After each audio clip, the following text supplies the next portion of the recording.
Ceann Comhairle, I've spoken many times here on the areas of fishing and marine, and some of the issues I've raised highlight the need for better marine planning, so I am pleased to be speaking on it today. I want to address first the area of maritime spatial plans as contained in Chapter 2 of the Bill. Obviously, we shall have to wait and see how these spatial plans work in practice, but progress in the area is welcome. To quote directly from the Bill, the objectives of a maritime spatial plan shall be A. To analyse and organise maritime usages in the maritime area for the purpose of achieving ecological, economic and social priorities. B. To establish a national strategy for the government in relation to the strategic planning and sustainable maritime usages in the maritime area. C. To comply with the eco-based approach for the purpose of supporting proper planning and sustainable maritime usages in the maritime area.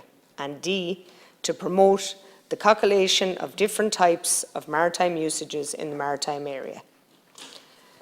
I have already highlighted on a couple of occasions the lack of joined-up thinking when it comes to the planning of marine activities.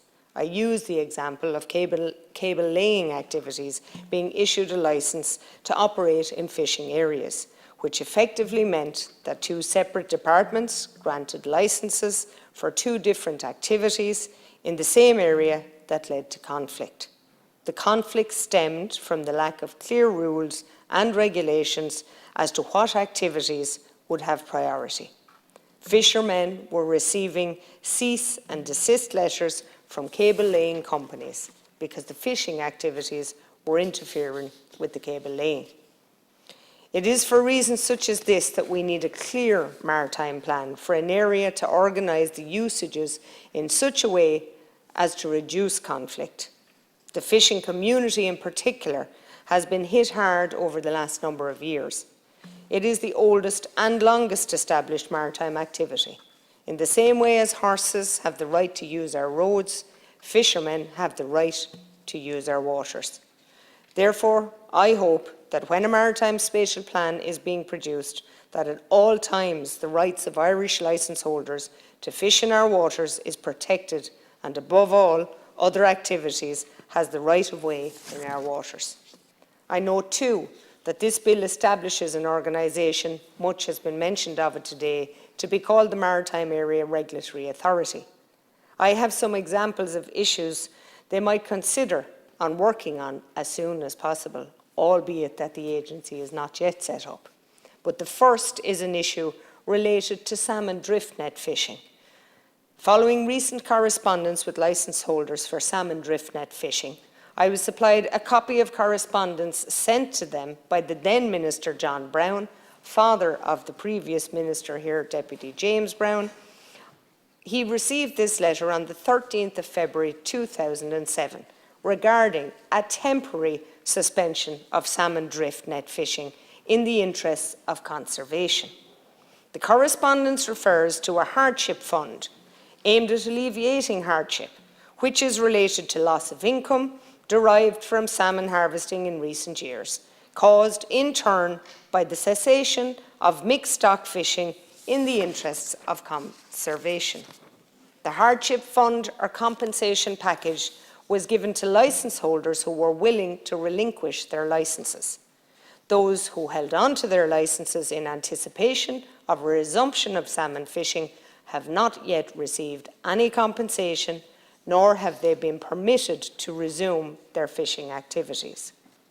The same letter from 2007 goes on to say, and I quote, "In the future event that stocks recover in each of the rivers of the Waterford estuary, and it is established that the results of genetic stock identification project that significant numbers of fish destined for other rivers are not intercepted within the estuary by commercial nets, it should be possible to exploit the identified surplus by all methods."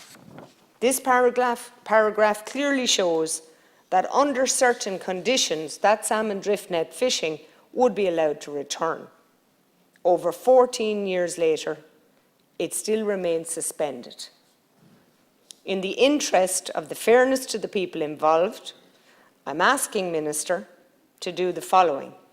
or perhaps for at least the Maritime Area Regulatory Authority referred to in this bill could carry it out. 1, to arrange for a stock identification project to be completed on all relevant rivers to establish whether stocks have returned to a sufficient level for all of the fishing to resume. 2, to reintroduce the hardship fund for any remaining licence holders who wish to relinquish their licence on the same terms as was offered in 2007. The second issue that the Minister or the Maritime Area Regulatory Authority could turn their attention to is the introduction of regulations which see shellfish boats being no longer able to land their catch in UK ports.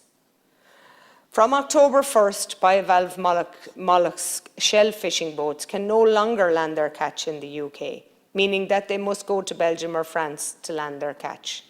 Boats being unable to land in the UK mean hours and hours of extra sea journey time to land catch in EU ports, and then more time to get the catch transported back to Ireland for processing. These fishers are not included as part of the Trade and Cooperation Agreement because they are non-quota. They receive no compensation but are gravely affected. There are 7 boats affected by this, and all of them are owned in County Wexford. The extra cost imposed as a result of this change will cause major hardships for those hard-working fishermen trying to make a continued success of their businesses. Those affected must be supported by a liquidity fund to allow for the costs incurred as a result of the change and to allow time for them to identify mainland EU processors, as we now have only one processor in Ireland. The way those affected have been treated is unacceptable, but symptomatic of the way in which our government treats our fishing communities. When it comes to Northern Ireland, the protocol can be kicked down the road, but yet we are enforcing it to the nth degree. This has created a non-level playing field. Government must think if no one mentions it, then it'll go unnoticed. But untold damage is being done. In fact, the whole treatment of the fishing industry, and it has been mentioned in the House many times today, by government lately has been crazy. I previously highlighted issues around fishermen being expected to spend hundreds of thousands to provide quayside weighbridges when perfectly operational weighbridges are only a few metres away in a factory setting, all as a consequence of the EU Commission interfering unnecessarily in our fishing affairs, based on information given by the SFPA. The third area that we need to see more movement on is the wind farm construction base at Rosslare Port. No disrespect, Minister, but Ceann Corla, there's been much talk today of Mara.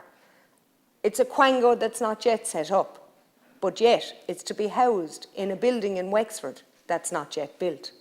So, Minister, no offence, I want to be optimistic. I do hope both of those issues do transpire, that we get Mara and that it is housed in Wexford. Because the Wexford people don't deserve spin, they deserve delivery. But Rosslare Europort is a port that is ripe for investment. I don't believe that the heel dragging will bring the much needed foreign investment to the port. We need action. We need government to deliver on the words that we continually hear, not just on local radio, but on national radio. Rosslare Europort is the country's most strategic port, and it is in urgent need of investment. And to give the taxpayer double bang for their buck would mean awarding the offshore construction wind base to Rosslare Europort, which will in turn provide the infrastructure required and that would repair the neglect of that port for the past 30 years. So with those issues in mind, I hope that the Maritime Area Regulatory Authority will be a success. Too many state authorities end up putting unnecessarily onerous barriers in the way of people that they are supposed to be helping. Therefore, I hope that the work of the Maritime Area Regulatory Authority will focus on removing barriers to investment and innovation for all of the hard-working people involved in the various different marine activities across the country. Ceann Comhairle, I want to finish on the issue with regards landing the catch in the UK. I'd ask that the Minister and the Department officials take it very, very seriously. These fishers have spent millions of euros on a fleet that has now seen their business, their family life turned upside down through no fault of their own. It's because of Brexit. They believed that they would be compensated as part of the national fleet, but because their catch is a non-quota species, they have been excluded. No compensation is available to them. They are being told they are not being affected. Nothing could be further from the truth. It is the fishers' belief that because there are only 7 boats in the Irish fleet, that government doesn't care because that's only 7 votes. I remain optimistic on their behalf, and I believe that this government, yourself included, and the department officials has the foresight to prove the fishermen wrong.